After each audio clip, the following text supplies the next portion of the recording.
कृष्ण कुमार कारवा जी को भी एमके ग्लोबल के प्रमोटर और एमडी। के गुड मॉर्निंग और बहुत बहुत शुक्रिया हमसे बात करने के लिए।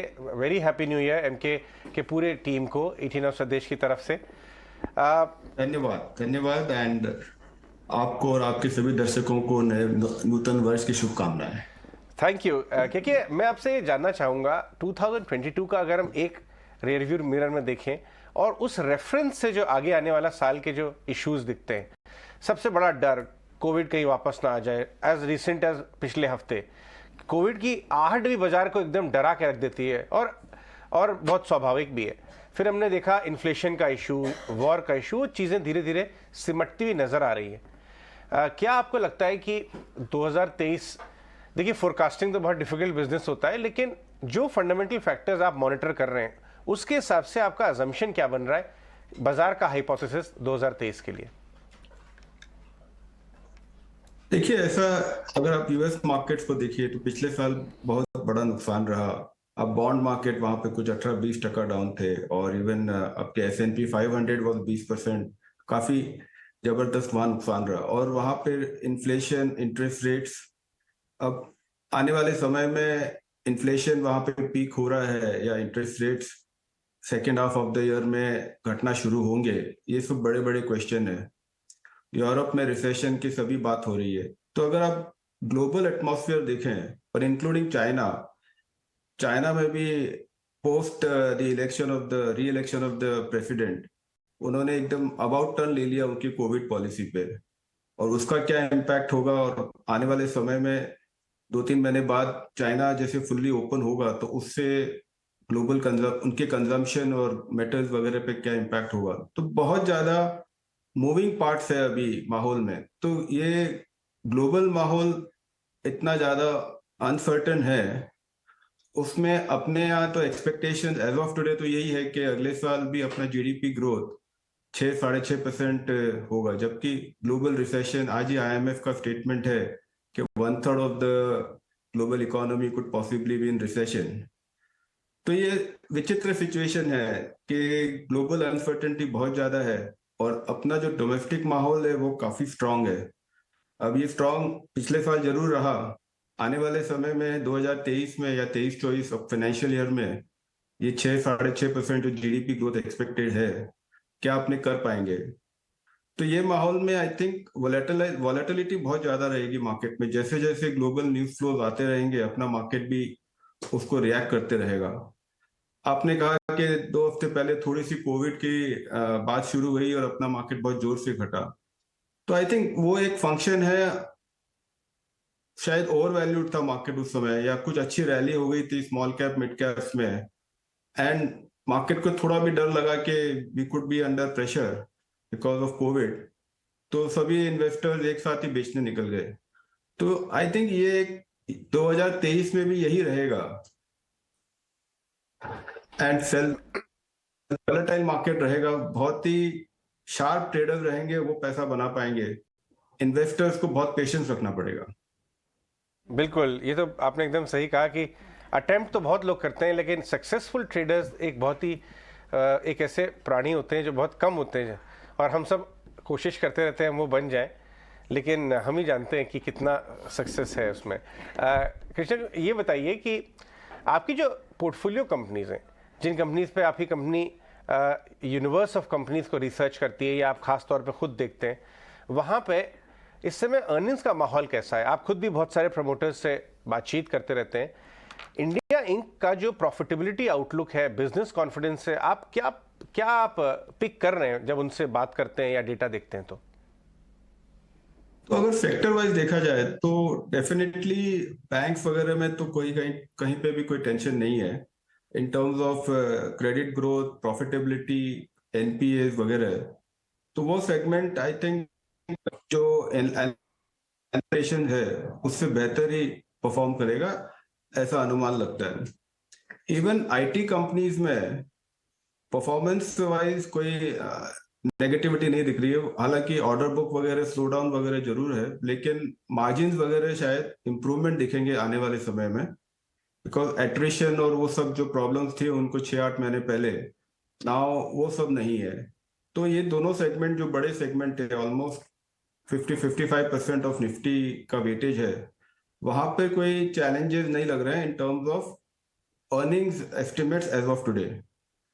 चैलेंजेस जहां पर है वो है कंज्यूमर्स में। आई थिंक वहां पर इनपुट प्राइसेस जरूर घटे हैं तो मार्जिन एक्सपेंशन होगा, बट वॉल्यूम ग्रोथ का अभी कोई क्लैरिटी नहीं है कि वहां पे वॉल्यूम ग्रोथ क्या है। वो सेम सिचुएशन आप बोलिए तो बिल्डिंग मटेरियल्स में भी स्लो डाउन दिख रहा है। तो काफी जैसे सेगमेंट्स है, जैसे कि आपके क्यूएसआर सेगमेंट है, वहां पे भी कंजम्पशन स्लो डाउन दिख रहा है। तो काफी मिक्स्ड बैग है। और जो जो कंपनियों का एक्सपोर्ट्स है, स्पेशलिटी केमिकल्स कंपनीज या इन ऐसी कंपनियां जिनका यूरोप में एक्सपोर्ट्स है, वो डेफिनेटली इनपुट प्राइसेस में भी उनको इम्पैक्ट है और डिमांड में भी उनको इश्यू है। तो आई थिंक जो क्वार्टरली रिजल्ट्स वगैरह आएंगे आपके नेक्स्ट 15-20 दिनों में, वहां पे आपको कमेंट्री थोड़ी मिक्स मिलेगी एंड काफी कंपनियां थोड़े अपने आउटलुक को मॉडरेट करेगी। चिंपी। कृष्ण जी, इस बीच मार्केट के अंदर दो सेगमेंट ऐसे भी निकल के आए जहां पे मार्केट को बड़ी उम्मीद नहीं थी कि, लेकिन वो बहुत अच्छे से चले। एक था सरकारी बैंकों का खेमा और दूसरा इंफ्रा वाली कंपनीज, क्योंकि अब सरकार का पार्टिसिपेशन भी आपको जोर का दिख रहा है। तो इसलिए इन दोनों सेगमेंट्स पे अभी आपका व्यू पॉइंट क्या है? ये अपना बहुत अच्छा वाला फेज देख चुके हैं या फिर अभी देखना बाकी है, ये छोटे सरकारी कंपनियां और छोटी इंफ्रा कंपनियां?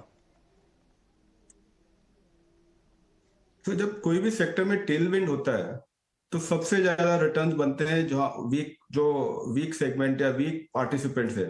तो छोटे वाले जो पब्लिक सेक्टर बैंक्स वगैरह है, जब अभी टेल विंड है सिस्टम में एंड उनके वैल्यूएशन भी रीजनेबल है, तो वो भी ग्रो करेंगे। और इन द लास्ट 2-3 सालों में उनकी भी बैलेंस शीट्स वगैरह क्लीन हो चुकी है। तो आपने ऑलरेडी देख चुके हैं कि एक राउंड वहां पर एग्रेसिवली मार्केट ने उन स्टॉक्स को बिल्डअप किया है एंड स्टॉक प्राइसेस काफी मूव किए हैं। बट मुझे लगता है कि बैंकिंग में अभी भी बहुत ही टेलविंड्स है एंड आने वाले समय में भी ये स्मॉल पब्लिक सेक्टर बैंक्स वगैरह में काफी पॉजिटिव पुशअप रहेगा। बाकी सेगमेंट आई थिंक सरकारी कंपनियों में आप देखेंगे तो डिफेंस कंपनियां, उनमें काफी एक अच्छा सा मूव आ चुका है।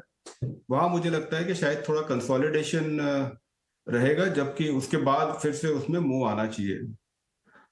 As far as infra companies are concern, मुझे लगता है कि वो सेगमेंट अभी भी काफी उसमें स्कोप है बढ़ने का, क्योंकि ऑर्डर बुक पोजीशन सभी कंपनियां जो बच गई है, इफ आपने देखा होगा कि लास्ट 5-7 सालों में काफी इंफ्रा कंपनीज डेट वगैरह की वजह से बंद हो गई है या आउट ऑफ द मार्केट हो गई। तो अभी जो बची हुई कंपनियां हैं उनकी ऑर्डर बुक पोजीशन बहुत ही स्ट्रांग है, मार्जिन वगैरह भी रीजनेबल है और टेलविंड्स है उस सेगमेंट में, क्योंकि सरकार की तरफ से भी काफी इंफ्रा स्पेंडिंग अगले साल, ये साल 2023-2024 में रहेगा।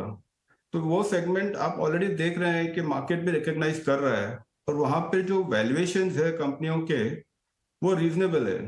हालांकि इन कंपनियों के रिटर्न ऑन इक्विटी वगैरह काफी म्यूटेड रहते हैं, बट फिर भी मोमेंटम है सेक्टर में, बिजनेस मोमेंटम है और इन्वेस्टर्स भी उनमें इन्वेस्ट करना चाहते हैं। हालांकि overall market, aggregate market cap इन सभी कंपनियों का बहुत लिमिटेड है, बट वहां पर आपको पॉजिटिव मोमेंटम दिखेगा। Morning mister Karwa, always a pleasure to talk to you. आपने जो इम्पोर्टेंट बात ये हाईलाइट की कि इन्वेस्टर्स को शायद थोड़ा वेट इस साल करना पड़ेगा, एक्टिव ट्रेडर्स पैसा बना पाएंगे, लेकिन क्या कोई सेफ सेक्टर्स भी इस साल के लिए हम आइडेंटिफाई कर सकते हैं? बैंक्स और फाइनेंशियल्स में तो आपने अपना भी व्यू दिया, इंफ्रा पे, बैंक्स, फाइनेंशियल्स पे, क्या डिफेंस स्पेस में भी उसी तरह के रिटर्न्स मिल सकते हैं, क्योंकि उनके लिए भी फंडामेंटल ट्रिगर्स तो अब भी जारी है? जैसा कि मैंने कहा कि डिफेंस में ऑलरेडी बहुत बड़ा मूव, डिफेंस कंपनियों में ऑलरेडी एक बहुत बड़ा मूव आ चुका है। तो मुझे लगता है कि ये सेगमेंट शायद कंसोलिडेशन में रहेगा for the next 3 to 6 months, because if आप देखें तो इन कंपनियों में बायर एक ही है, which is the government of India. तो आप इनके कैश फ्लोज वगैरह देखेंगे तो काफी वहां पे एक चैलेंज रहता है एंड ऑर्डर्स भी they can flow in. Order आना एक चीज है और एग्जीक्यूट होना एक चीज है। तो अभी तक वो पूरा प्रोसेस इतना स्मूदन आउट नहीं हुआ है, तो एक्सपेक्टेशंस काफी बिल्ड इन हो गई है।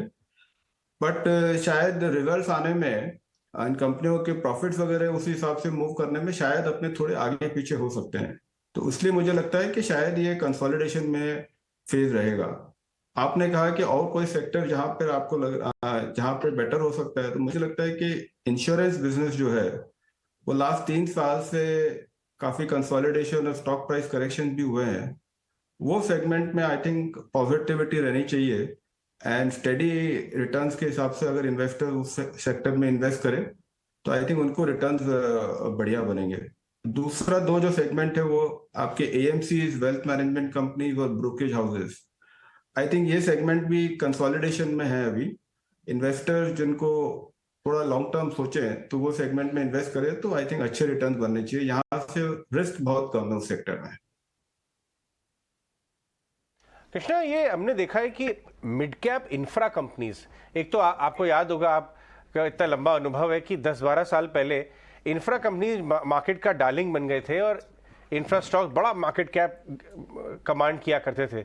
उसके बाद पूरा इंफ्रा स्पेस जो है श्रिंक कर गया, बैलेंस शीटें खराब हो गई, प्रमोटर्स कुछ गायब हो गए, कुछ बचे कुछ रह गए। लास्ट 1-1.5 साल से इंफ्रा स्टॉक्स कम बैक कर रहे हैं। एनसीसी, एचसीसी, लोग नाम भी भूल गए थे, जय कुमार, पीएसपी प्रोजेक्ट्स, आईआरबी वापस आ गया बहुत शानदार तरीके से, और साथ में ऑर्डर फ्लोज भी आए। ऐसा नहीं है कि सिर्फ स्टॉक्स ही चल रहे हैं। ये इंफ्रा स्पेस में आपका क्या व्यू है? आपको लगता है यहाँ पे अच्छा पैसा बनेगा? ओनरशिप ज्यादा नहीं है इंस्टीट्यूशनल अभी भी और मामला बदल गया है। Definitely I think positive, we are very positive on this segment. जैसे कि मैंने कहा, आपने सही कहा कि काफी कंपनियां ऑलरेडी बंद हो चुकी है या है ही नहीं सिस्टम में। तो जो बचे लोग जितने भी रह गए, जिनके who are very prudent in capital allocation and जिन्होंने प्रोजेक्ट्स वगैरह बहुत ही सोच समझ के लिए, कंपटीशन में मार्जिन वगैरह पे इतना कॉम्प्रोमाइज नहीं किया, तो वो सब अभी उनको बहुत अच्छा बिजनेस फ्लोज मिल रहा है। ऑर्डर फ्लोज भी बहुत अच्छे हैं, बैलेंस शीट भी सबकी ठीक है एंड मार्केट भी रिकग्नाइज कर रहा है कि इन कंपनियों को आने वाले 2-3 साल में बिजनेस ग्रोथ अच्छी रहेगी। I think most of the companies में आप देखेंगे तो 3 से 4 साल की ऑर्डर बुक नजर आ रही है। तो visibility of business is very good and I think कंपनियां बहुत ही प्रूडेंट हो गई है इन टर्म्स ऑफ ऑर्डर लेने में, बिकॉज इतना बिजनेस है तो मार्जिन पे कॉम्प्रोमाइज नहीं है।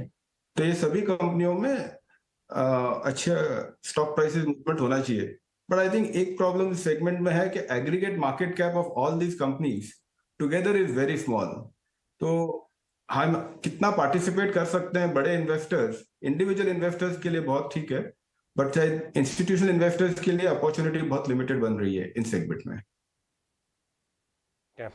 कृष्णा, बहुत बहुत शुक्रिया आज हमसे बात करने के लिए, और जल्दी वापस मिलेंगे कुछ और स्पेसेस के बारे में चर्चा करने के लिए। धन्यवाद। Have a great day. Thank you.